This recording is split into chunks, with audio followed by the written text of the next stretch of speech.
बिस्मिल्लाहिर्रहमानिर्रहीम। अस्सलाम वालेकुम डियर स्टूडेंट्स, मैं हूं प्रोफेसर अज़मत अली और आप देख रहे हैं मेरा चैनल मैथ्स फॉर यू। आपको रियल एनालिसिस 2 की क्लास में वेलकम करता हूं।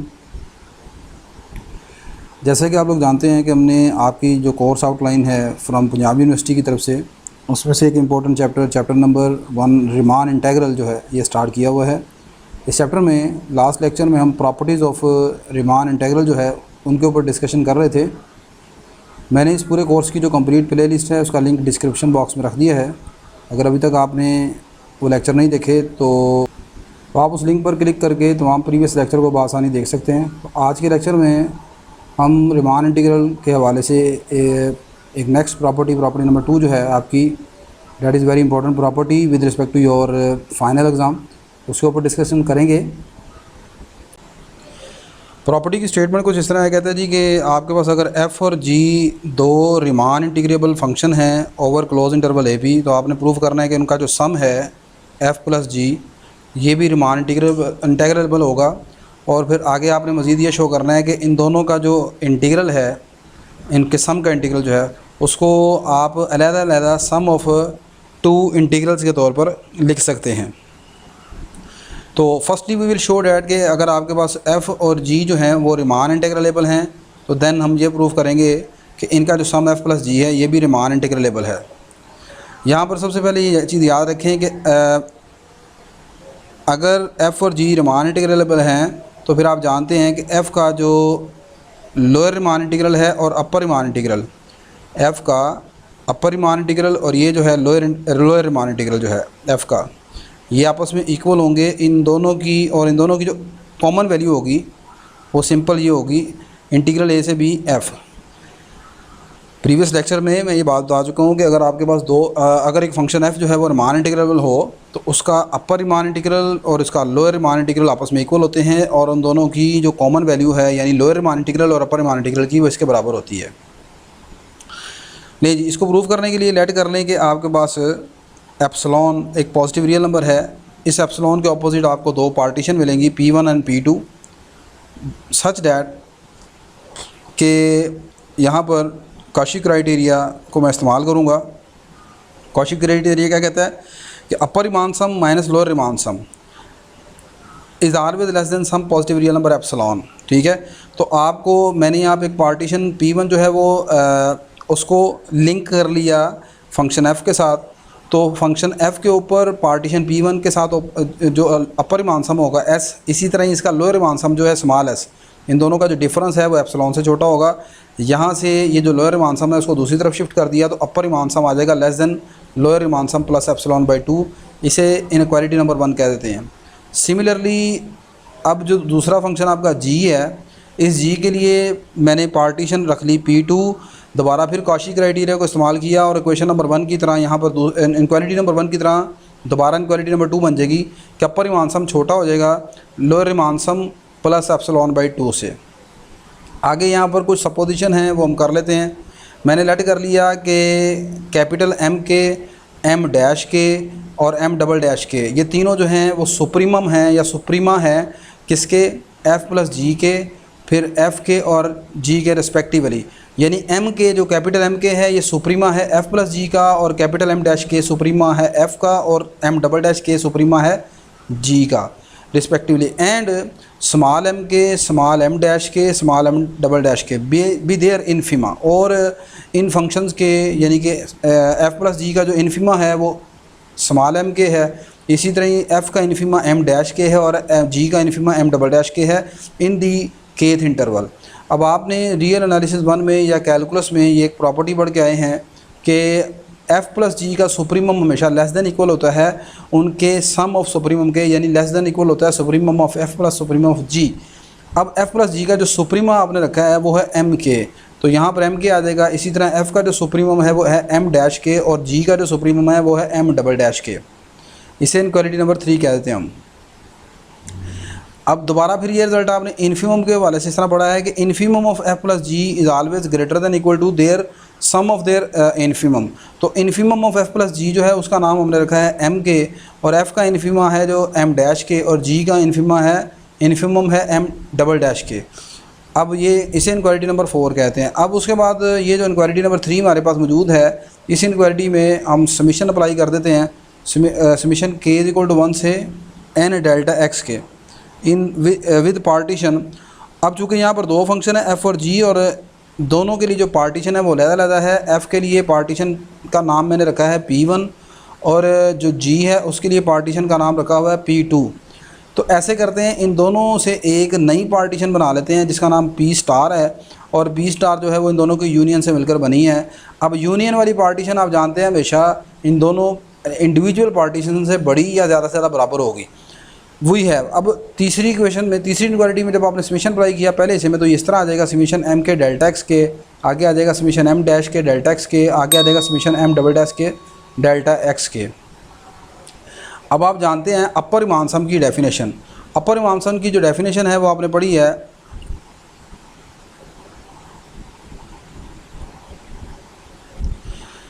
अपर रीमान सम को आप किस तरह डिफाइन करते हैं जी? ये आपके पास अपर रीमान सम की डेफिनेशन आप इस तरह पढ़ते हैं।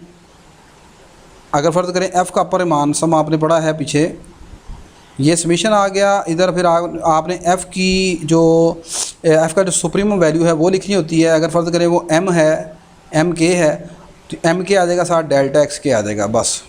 तो अब यहाँ पर ये जो इस वक्त m k है ये सुप्रीमम है, सुप्रीमम वैल्यू किसकी है? f प्लस जी की। तो ये सारी डेफिनेशन बन जाएगी upper Riemann sum of f plus g over the partition p star, ठीक है। इसी तरह ही यहाँ पर m डैश के जो है वो आपके पास वैल्यू है, सुप्रीमम है f का विद पार्टीशन p स्टार। इसी तरह m डबल डैश के जो है वो सुप्रीमम है g का, तो यहाँ पर अपर रीमान सम आ गया g का। यानी कि ये जो इनक्वालिटी नंबर 5 मैंने बनाई है ये सिर्फ अपर रीमान सम की डेफिनेशन को इस्तेमाल करके बनाई है। आगे मैंने लिखा कि हम जानते हैं कि जो आपकी अगर दो सेट a और b हैं तो a जो है वो हमेशा सबसेट होगा a यूनियन b का, इसी तरह b जो है वो भी सबसेट होगा हमेशा a यूनियन b का, ऐसे ही है ना। और a यूनियन b जो होता है वो हमेशा आपके पास इसके जो नंबर ऑफ़ एलिमेंट्स हैं, ठीक है, वो आपके पास हमेशा a के एलिमेंट से बड़े या ज़्यादा बराबर हो सकते हैं।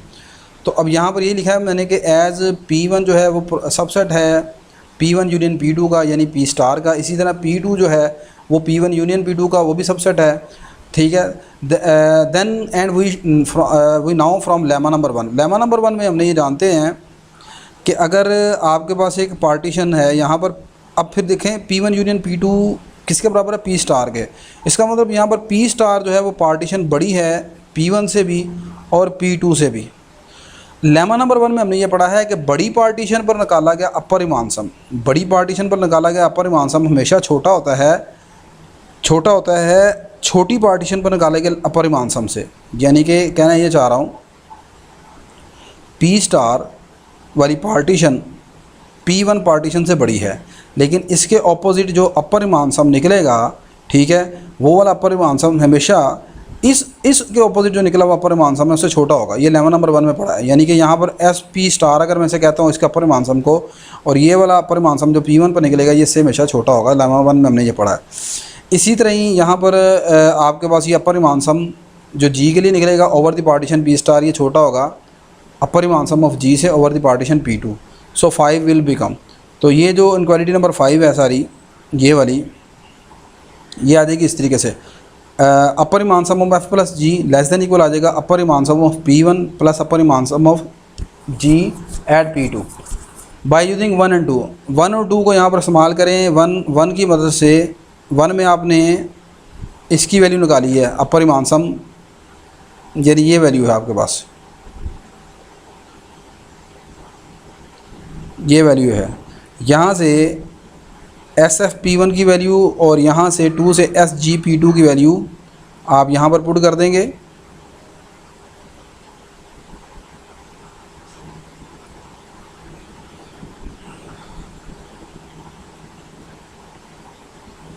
ये यहाँ पर आप वैल्यू, यहाँ पर आप इसकी वैल्यू पुट कर दें, ये आ जाएगा G S F p1 plus epsilon by 2, और यहाँ पर आ जाएगा इसकी जगह आप वैल्यू पुट करेंगे तो S G p2 plus epsilon by 2। यहाँ से एप्सिलॉन बाई 2 को और एप्सिलॉन बाई 2 को प्लस कर लें, ये बन जाएगा आपके पास एप्सिलॉन के बराबर, ये सारा आ जाएगा। अब आगे हम ये जानते हैं कि यहाँ पर इन दोनों फंक्शन को ये जो दोनों फंक्शन हैं, ये दोनों रिमान सम जो हैं, ये एफ़ का रिमान सम है, ये जी का रिमान सम है, ये हमेशा लेस देन इक्वल होगा Riemann sum of f plus g. और यहाँ पर जो पार्टीशन आएगी वो कौन सी आएगी, जो दोनों से मिलकर बनी है, ये दोनों P1 और P2 की जो यूनियन से बनी है। P1 यूनियन P2 जो था वो आपके पास है P स्टार के बराबर, ठीक है। तो ये चीज़ हमेशा आपके पास इससे छोटी होगी, यानी कि ये देखें ना, आपके पास जो रिमान सम है, लोअर रिमान सम है एफ़ का, और जो लोअर रिमान सम है जी का, ये हमेशा छोटा होगा lower Riemann sum of f plus g से, ठीक है। तो यहाँ पर ये चीज़ आ गई इस तरह।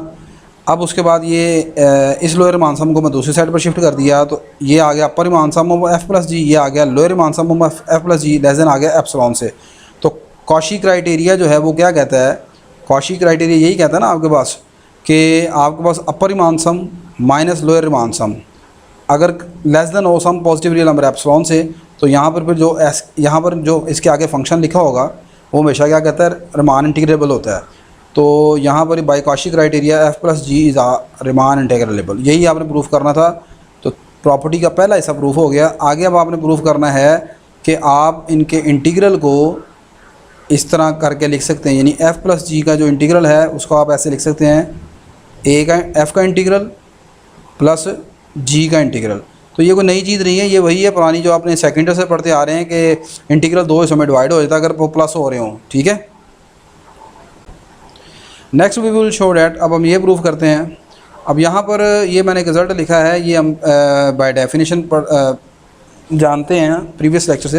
As we know that for a partition P, किसी भी पार्टीशन के लिए पी के लिए अपर रिमान इंटीग्रल हमेशा छोटा होता है अपर रिमान सम से, लेस देन इक्वल होता है। ये रिजल्ट आपने याद रखना है, upper Riemann integral is always less than equal to upper Riemann sum. ये मैं अपने लास्ट लेक्चर्स में बता चुका हूँ, अगर आपने अभी तक नहीं वो लेक्चर देखे तो उनको जाके आप देख लीजिएगा। अभी तक अगर आपने वीडियो लाइक नहीं की, शेयर नहीं की और मेरे चैनल को सब्सक्राइब नहीं किया तो लाजमन अब इसको सब्सक्राइब करें। ले जी, अब यहाँ पर मैंने लिखा है कि अपर रिमान इंटीग्रल जो है वो आपके पास अपर रिमान सम से छोटा है या ज़्यादा बराबर है। तो एफ़ प्लस जी का अपर रिमान इंटीग्रल छोटा होगा एफ़ प्लस जी के अपर रिमान सम से, ठीक है।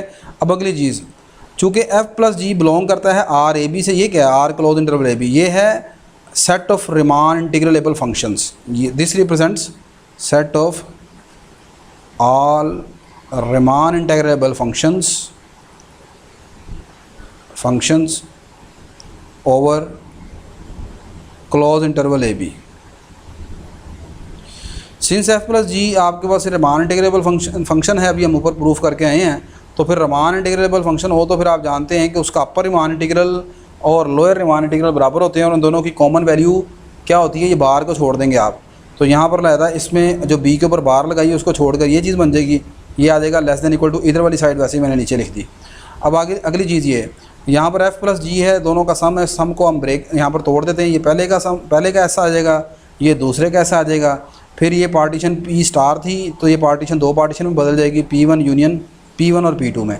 बाय यूजिंग 1 एंड 2 की मदद से आपने अभी हमने प्रूफ किया था 1 और 2 में। 1 में हमने देखा था कि कॉशी क्राइटेरिया जो था, ये सारी चीज़ जो है अपर रिमान सम ये छोटा है lower Riemann sum plus epsilon by 2, और इसी तरह ये छोटा है lower Riemann sum of G plus epsilon by 2। यहाँ से एप्सिलॉन बाई 2 और एप्सिलॉन बाई 2 दोनों को प्लस कर ली, ये एप्सिलॉन बन गया। उसके बाद यहाँ पर ये P1 और P2। अब अगली बात ये लेमा 1 से दोबारा हमने एक रिजल्ट, लेमा 1 में हमने ये देखा था कि यहाँ पर अब आपके पास देखें P स्टार जो है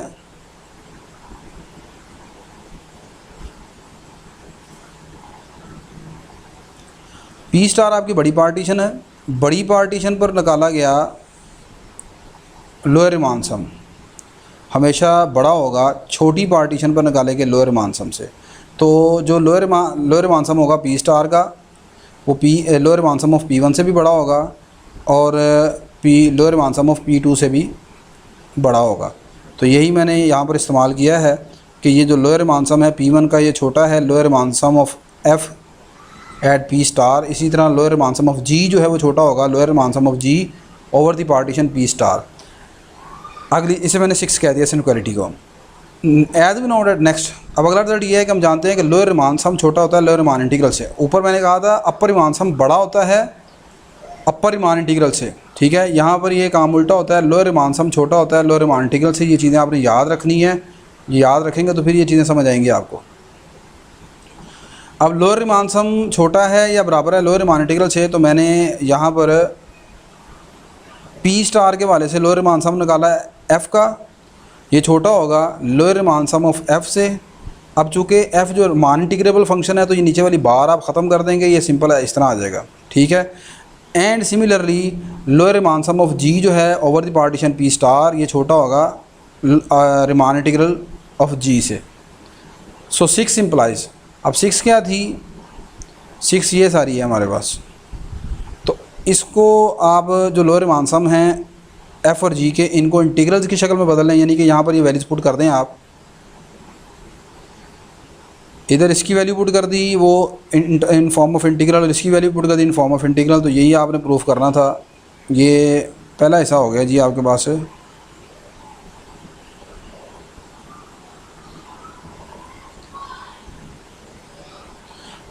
तो एफ़ प्लस जी का जो इंटीग्रल है ये लेस देन आ गया, लेस देन इक्वल आ गया integral of f plus integral of g. अब हमने इसी को कन्वर्सली प्रूफ करना है, यानी अब ये वाली साइड आपने बड़ी दिखानी है, ये वाली साइड छोटी होनी चाहिए।